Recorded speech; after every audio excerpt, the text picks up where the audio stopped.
Okay, good morning. I just hopped out of the shower. I just got done doing my sets of burpees, the jiu-jitsu burpees that I'm doing.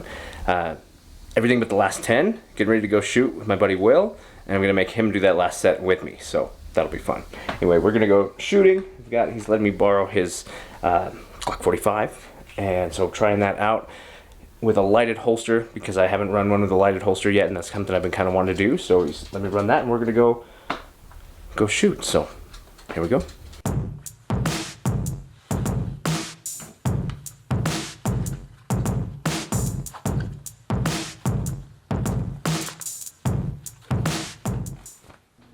Don't have a range bag, but I have a lot of camera bags. So this one from Tamarack, that's one I'm gonna use today.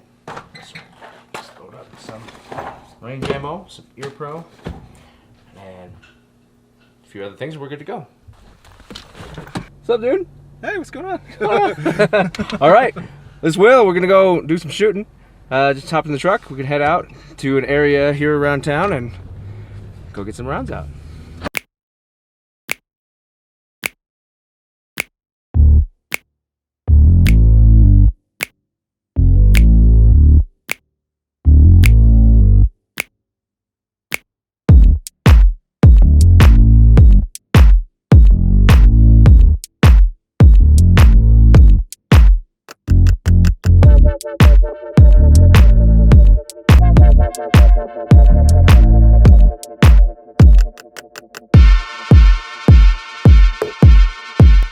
They designed those targets so you can just pound them into the ground out here. Oh, sure, because I know, yeah, you're not just going to set these. All right, so you know how I've been doing those jiu-jitsu burpees?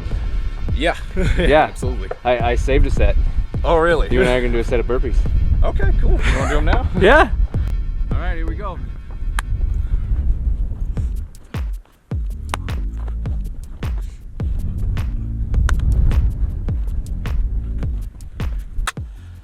Okay, so go review the rifle.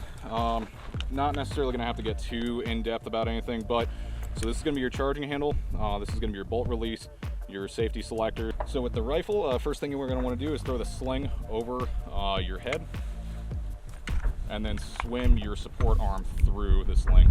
So it's where the sling on the rifle is the holster to the handgun. So by having that slung, it gives you options. So in case for whatever reason we need to drop this, we need to do something else, you can. So if you need to switch to your handgun, whatever, you can literally just let go and it's just gonna fall. Yeah, so that's the idea, is that you can go from having the gun pointed out to literally just letting go of it and it's just gonna fall to where you can then switch to pistol and you don't have to worry about the rifle. We could work on some moving and shooting if you want. Okay. Biggest thing about that is obviously moving and shooting is that it's not something ideal. As far as it goes, you wouldn't want to be shooting on the move because when you're doing that, you would know you're sacrificing your base. So that's where the best thing that we can do is we can shoot from cover and we can engage that threat. But if for whatever reason we're in the middle of moving and I'm in a place just like this where there's nowhere to be that's good, it's better to continue that movement to get to that better place. So hopefully things work out instead of just planning, standing right where you are and just waiting to get hit. Sure. So part of so that, ideally, movement is for between shooting, but if you have to shoot while moving, do it.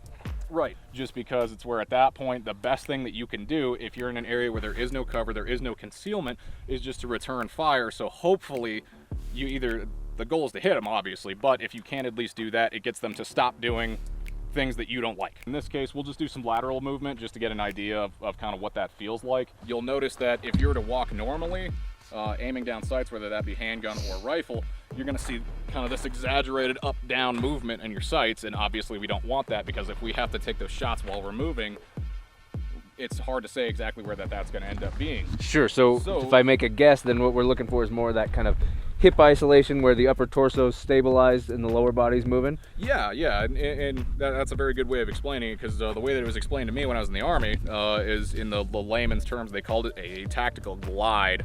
And the idea is it's where you will move from a slightly crouched position, rolling your feet heel to toe as you move to try to stabilize as best you can to keep that those sights flat while you're looking down them at the target. So should you have to engage, you will be more accurate than not.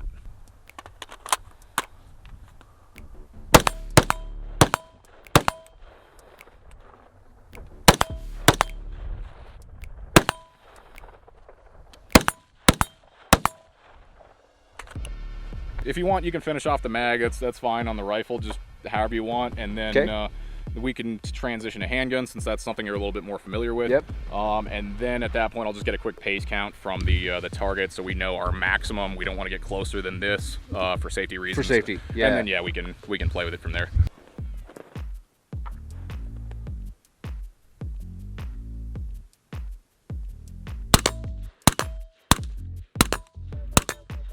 It's interesting. I mean, it's amazing how much is going on at once at that time. You know, when you start thinking about it, and then as you're thinking about that, then you start losing your tension between your hands, or something like that. So you start noticing the pieces that you're forgetting to do.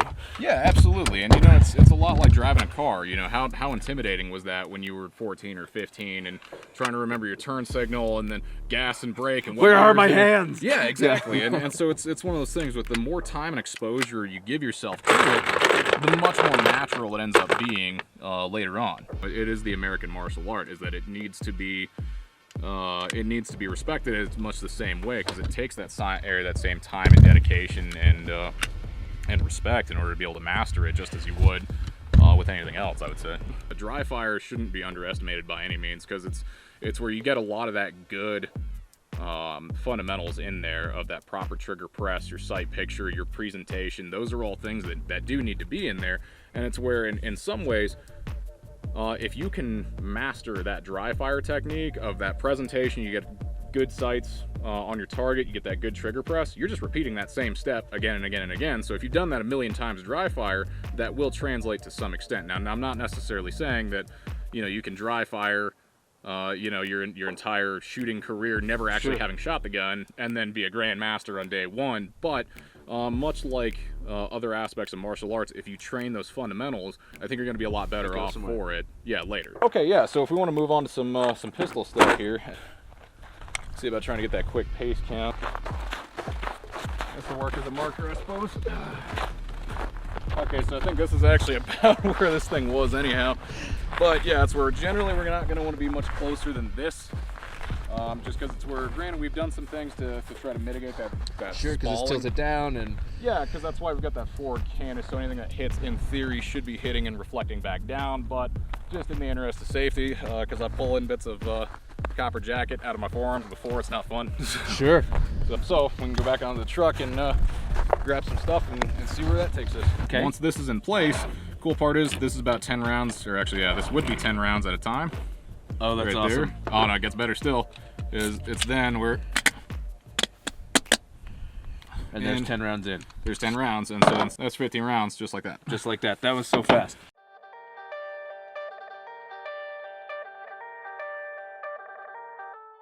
Okay, so I figured just to kind of get started at least, we can just do some basic from the holster drills and whatnot. And absolutely don't feel obligated to go faster than you're comfortable, and this whole time we'll just work on being slow and precise. Go ahead and load up, get your gear where you normally have it, and then we'll just work through it nice and slow, where we'll just practice on getting the gun out, moving, and then getting a couple shots on target, make a quick threat assessment, and then reholstering. Yeah, so the point is this is a 1/3 target, so it's a third of what would normally be a man-sized silhouette. It's one of those things of where target or your accuracy with a handgun is absolutely paramount, just because without giving the full explanation in layman's terms, the human body is very unimpressed with what handgun rounds do, in the sense of you have to be hitting those vital organs to make effects happen. Now granted, this is also taking it from the scenario that you have a assailant that is not wanting to stop at the mere presentation of the gun, or is intimidated by the fire or being hit. In order to effectively stop, you need to be able to be accurate enough to hit those vital organ areas, such as the heart, as well as anywhere inside the brain. So because of that, hitting this is not 100%, but it's a pretty good indication that you're getting the rounds about where you want them to be. Approximately, you've got about a 4-inch area inside the thoracic cavity of where you want to be getting those rounds, and then even much more so inside the head. Biggest thing that we want to work on right now, and we can try this from different positions, or we can try it from walking to assessing, but basically we're going to have our threat downrange, and we're just going to start off by having the threat facing towards you, and when ready or on command, it's just going to be a matter of getting the gun out. So in this case, with the way that I'm dressed, and similar to how your setup is for the moment, is we want to try to clear our garments to be able to get access to that gun. You want to be able to draw the gun in a safe manner. You want to be able to get offline, present to the target, and then get good shots. That's all we're really trying to focus on, is being in that position of the gun needing to come out and then getting it to do what you need it to do. People will oftentimes say that you have a lot of what's called range theatrics, and that's where you see a lot of guys in the range.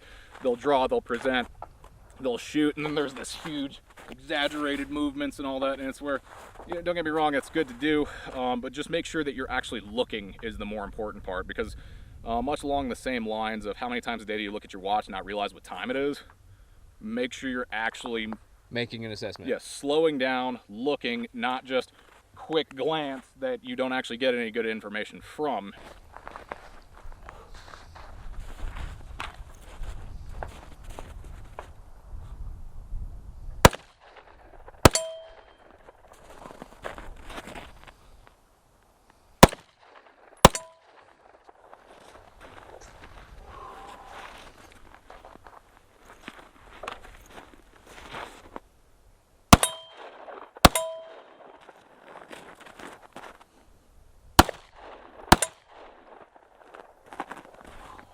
Whether it be your everyday carry or just positionally fighting, is it's where you want to do it in a manner that regardless of variables, you will be more consistent than not. I think the point that you brought up was looking at your sights. It was the brim of your hat not could used be to wearing getting a in the hat. way. And the trick here is just it's a matter of bringing the gun to your eye instead of your head down to the gun, so that way, whether you're wearing a hat or not, short of any turn of the century crazy bouffant style hats, Yeah. it's not going to matter, because that presentation's the same every single time. Nothing else is going to end up changing around it. The way most cops have become accustomed to shooting is, okay, we're going to go to the range and we're going to have coffee, and everybody can just kind of hang out on the back, and once you turn, you go up to the line and you shoot, and when you're done, you go, you have a smoke break, you do whatever, and you just hang out. And it's not usually training. As much as I hate it, it's not training in the rain, it's not training in the cold, it's not doing a lot of those things, so you don't get to see what those effects are, because oftentimes, if it comes down to you having to use your firearm, you're not going to be well rested, recently have eaten, have your coffee, have your warm beverage, whatever. It's going to be usually when you're tired, you're hungry, your adrenaline is through the roof, and you have to work through that. And if you've never experienced that before, it's going to be much more difficult to do so than to be able to have been there before. Well, this is great. I can already see plenty of things that even just simple stuff like going home and working, the idea of this in a dry fire Oh yeah. is a lot. Well, and that's the thing, is everybody thinks dry fire is click, click, and they don't think about the presentation, or even still, it's movement, also movement, or then much later down the line, when you do get a rifle, then it's the difference between transitioning of having the rifle, putting that down, and then going to handgun or whatever. Just being able to have those movements in there, there's a lot of value to that.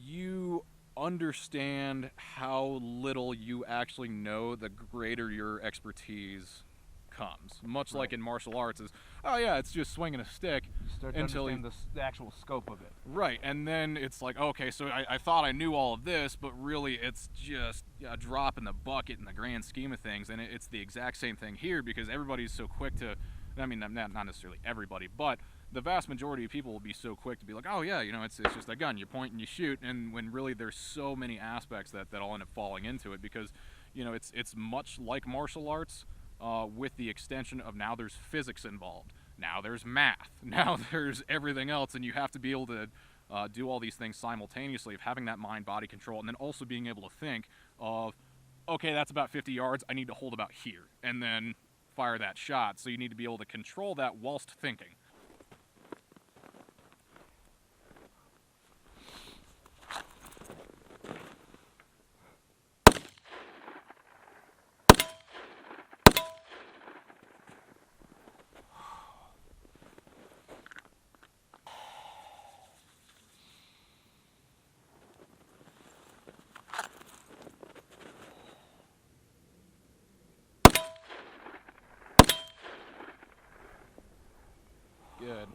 then also real quick, okay, I was gonna say, before you move, see how your feet are?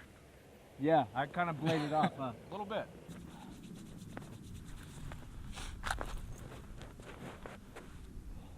Collie stance.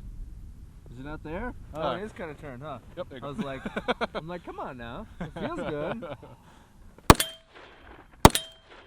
Good. Pick up a lot of And things. truly, even in Collie, I'm probably more like that than you realize. Really? Okay, yeah, because I know Because that's... it's more, you know, it's this idea of anchoring down. Yeah. But then you actually blade more than you think. Okay. Because as this happens here, you know, a lot of times it's more. So we worked a drill yesterday. Yeah. And the drill yesterday is you present an angle 1. Okay. And I come here. Okay. Come here. Gotcha. And so I'm in this area, but not necessarily in this area. Gotcha. Yeah, yeah. And so then.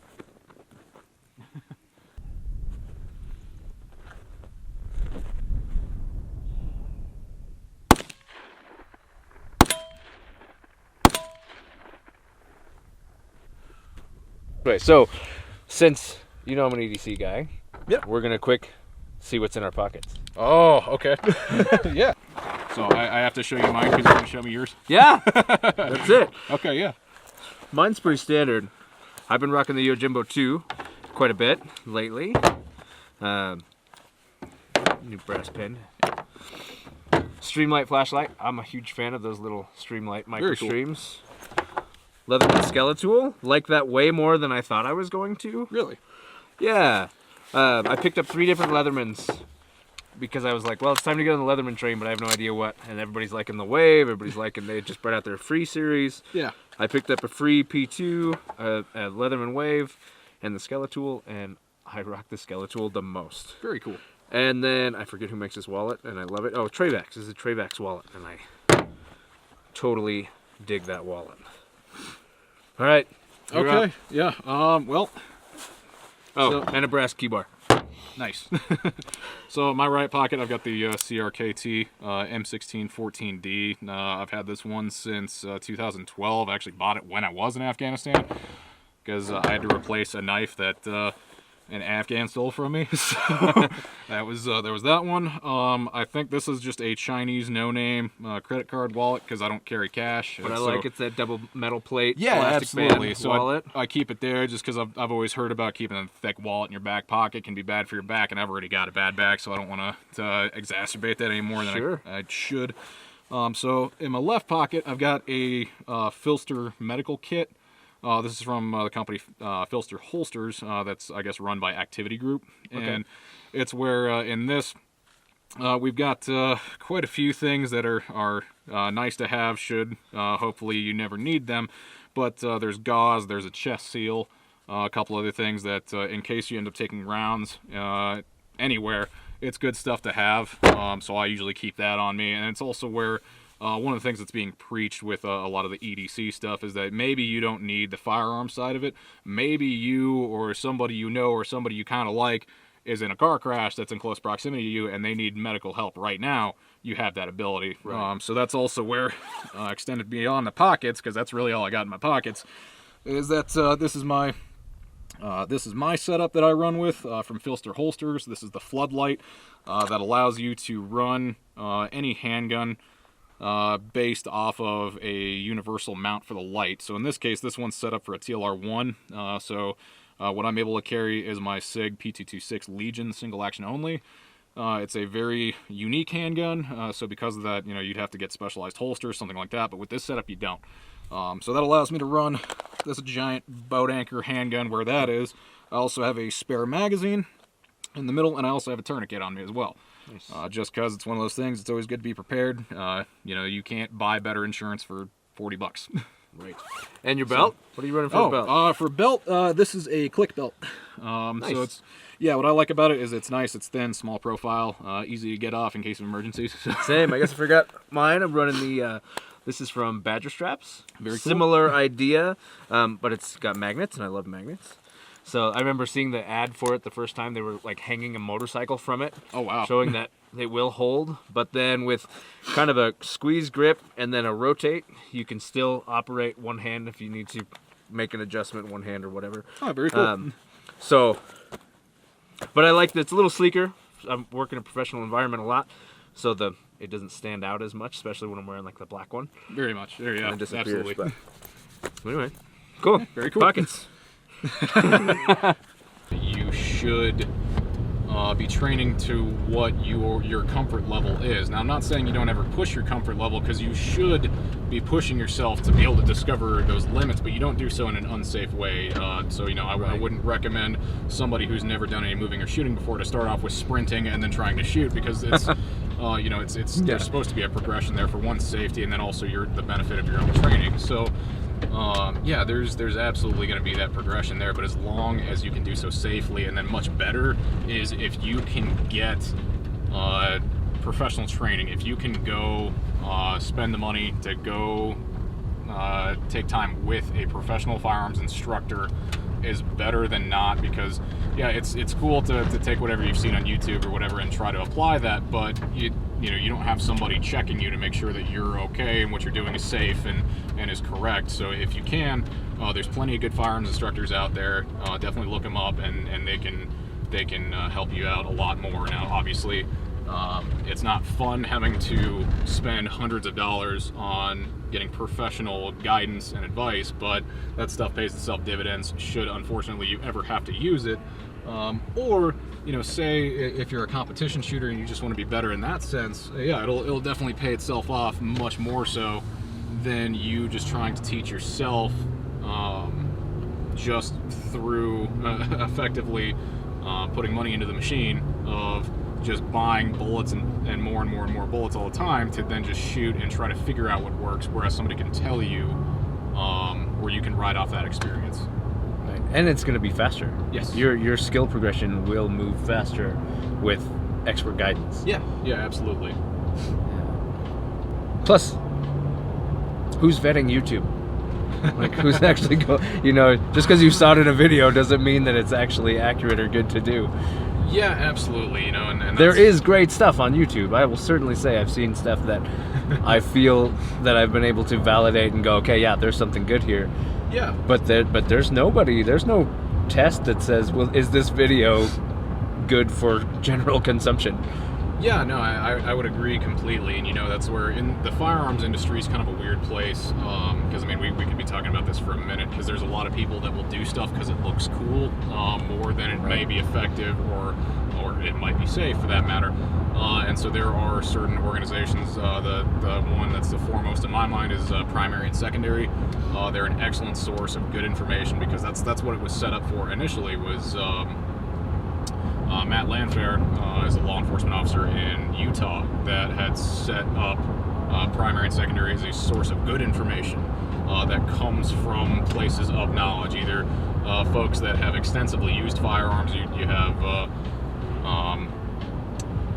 have everybody that kind of runs the gamut between very experienced law enforcement operators to military operators, special forces guys, to firearms manufacturers, to gunsmiths, all kind of vetting or getting good information out, fighting against a lot of the misinformation or myths that might be out there. So definitely check them out if you.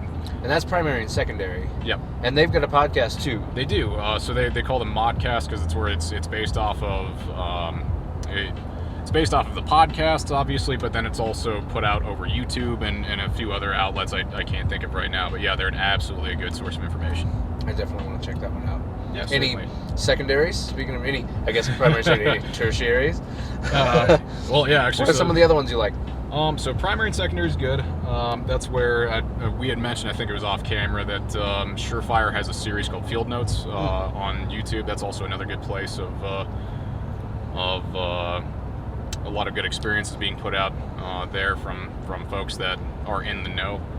I would say probably another decent spot to be able to put some good information, because obviously, again, it comes down to what is it you are looking for, informationally speaking, because it's where obviously different channels mean different things to different people. But for example, one of the places that I look for as far as good information on what AKs are good or what AK accessories for the Kalashnikov running people is the AK Operators Union. Is a guy by the name of Rob Ski runs that channel, and it's where he'll go through, usually do about 5,000 round tests to then verify what manufacturers are putting out good products versus garbage, because there's a lot of garbage in the US made AK realm, for those not in the know. Then there's also plenty of other good people on YouTube, a lot of good firearms instructors, one of which that I can think of right off the top of my head is Pat McNamara. Very interesting guy, very worth looking into because he looks at a lot of things very practically, so definitely check him out. Travis Haley's an excellent firearms instructor. He was part of the Magpul Dynamics group back when that was a thing with Chris Costa. And Chris Costa also being a knowledgeable instructor, he's been doing it for a long time. And he's actually got a school here in Wyoming. It's in Thane, Wyoming. It's just south of Jackson. There's good stuff out there. It just comes down to having to seek it out, and kind of the cardinal sin that most people end up doing is I'm guilty of it as well, is you want to go out and you want to buy the bright and shiny, cool stuff. You want to buy the guns and whatnot. You don't want to necessarily buy tons and tons of ammo, and you don't want to spend hundreds of dollars on training, because that's not the cool stuff that you can show off, but it's absolutely worth it, and it's absolutely out there. You just gotta look for it. One instructor that I did train under that I've got a lot of respect for is Mike Glover. He runs Fieldcraft Survival, that podcast, and it was about a year ago I took his carbine course, and there's a lot of good stuff that's in there. It's taught from a very practical point of view, as well as there's a lot of experience where what he teaches comes from. So it's a very cool, very down-to-earth guy, very much knows what he's talking about.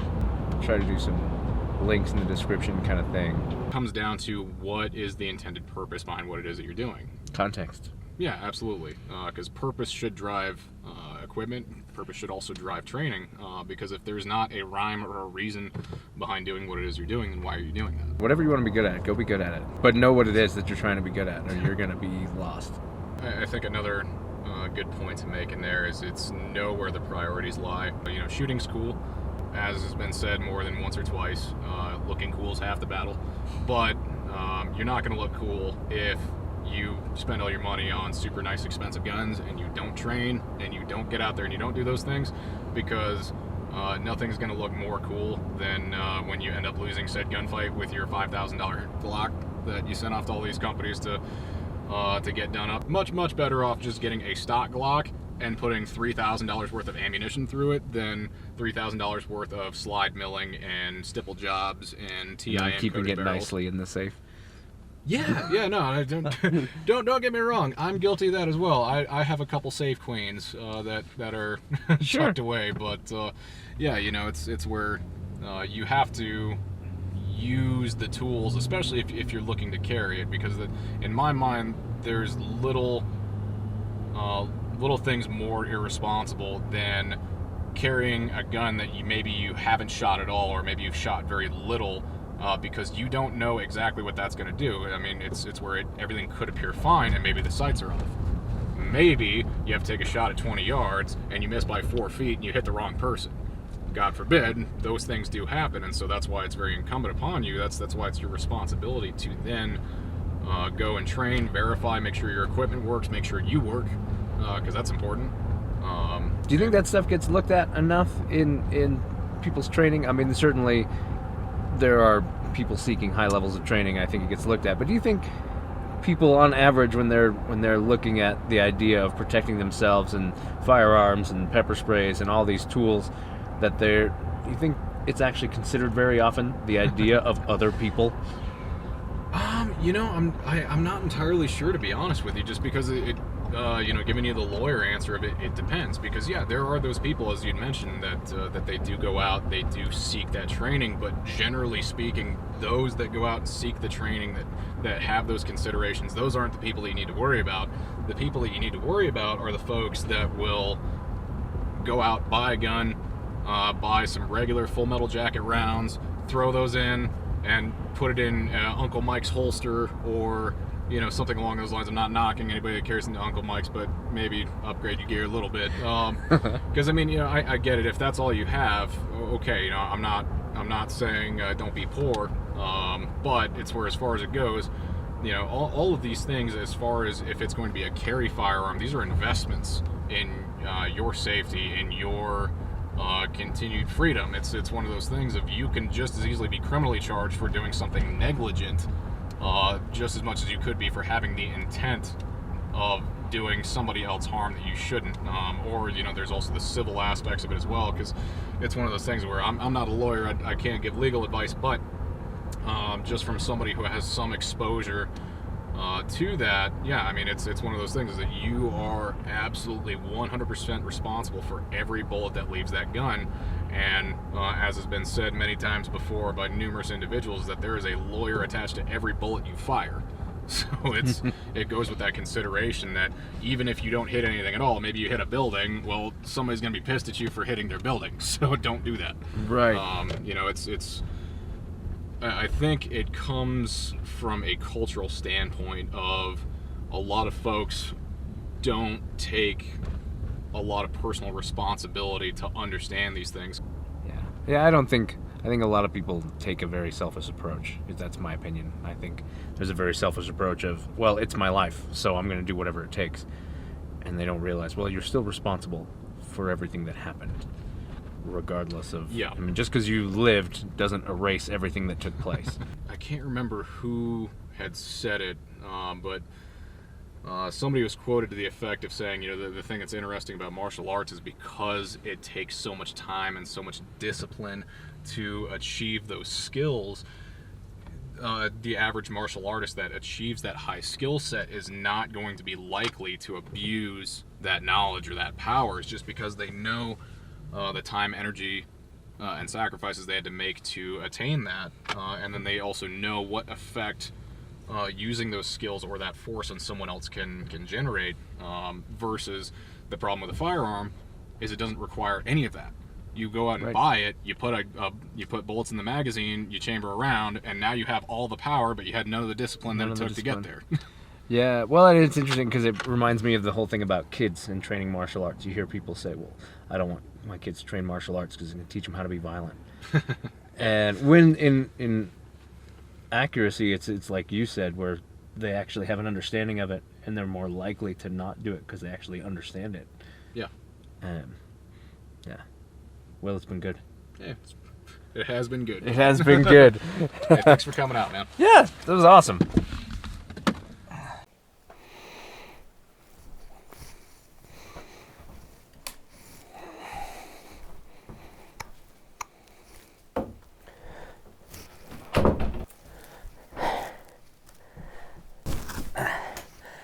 Just got back from shooting with Will, wearing Joel's hat that I stole, my southern brother from another mother. I'm holding it hostage until we shoot another brewing Budo. Anyway, just got done shooting with Will. That was fantastic. Will and I met through the martial arts. He ended up training at the dojo, and so we got a chance to meet each other, get to know each other through that.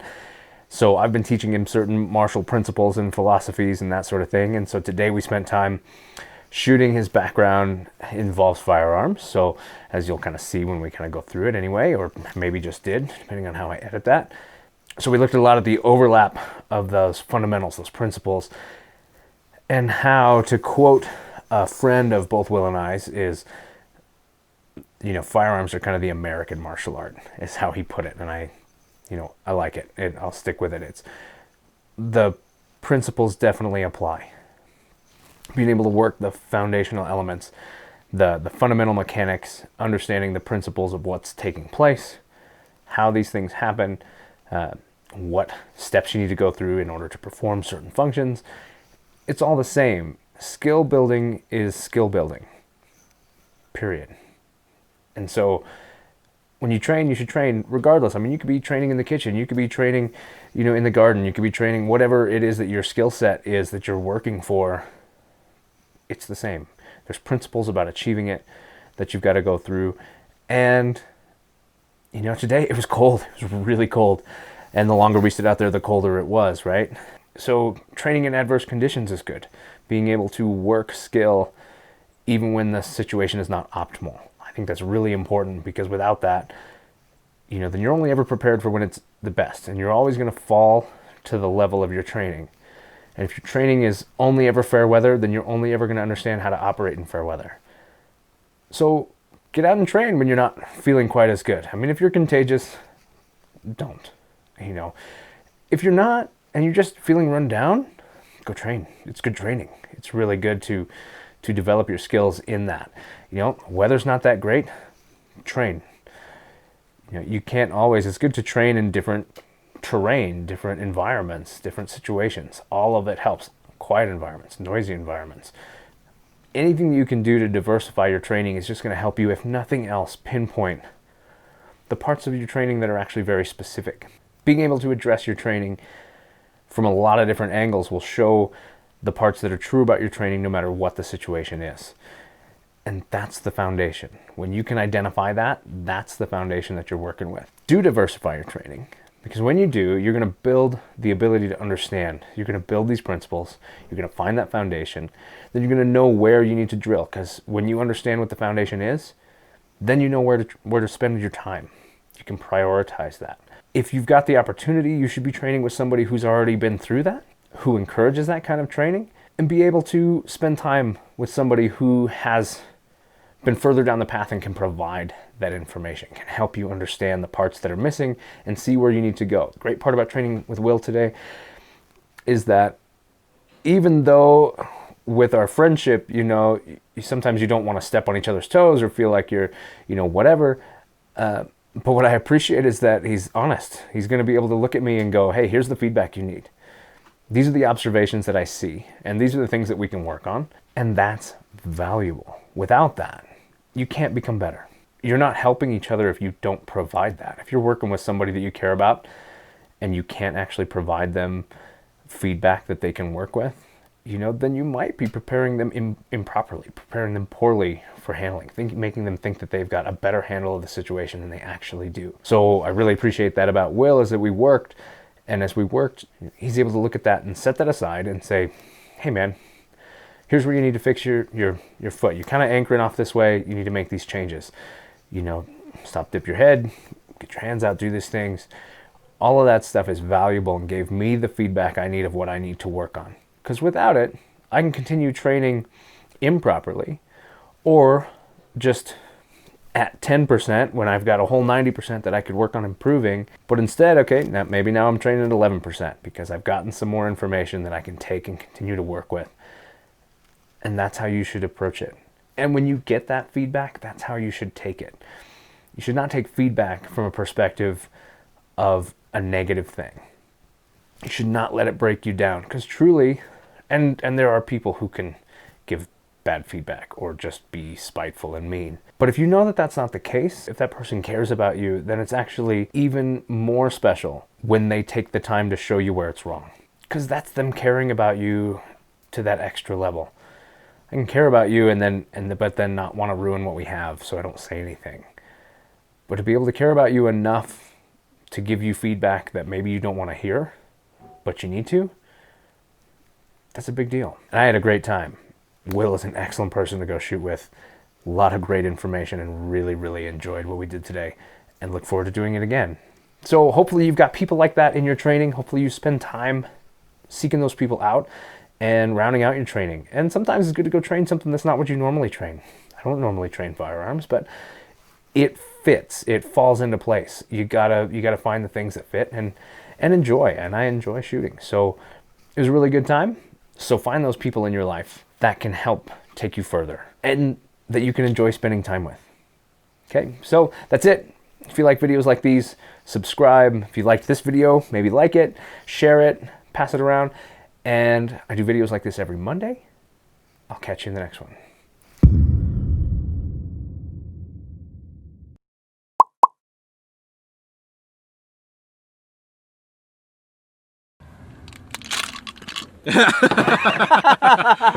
So much easier than just, well, doing that. Yeah, no, definitely. And it's just, I just like the timing. It's so easy. It's so easy. Shameless plug. You guys should buy one of these. It's so much easier. Yeah, absolutely. The real question is, would you sing "She'll Be Coming Around the Mountain When She Comes"? Or when he comes.